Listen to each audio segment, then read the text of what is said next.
जो आँखों में ठहरा हुआ पानी है, ये कैसी टूटे हुए ख्वाब की कहानी है। हमने चाहा था कि आसान हो सब कुछ, लेकिन जिंदगी खुद ही बहुत सख्त इम्तिहानी है। कोई अपना घर छोड़ के चला जाए तो ये मत कहना कि दुनिया ही बेजानी है।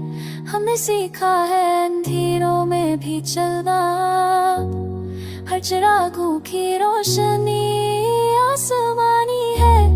दिल अगर टूट भी जाए तो शिकायत न करो, ये मोहब्बत की निशानी है, निशानी है।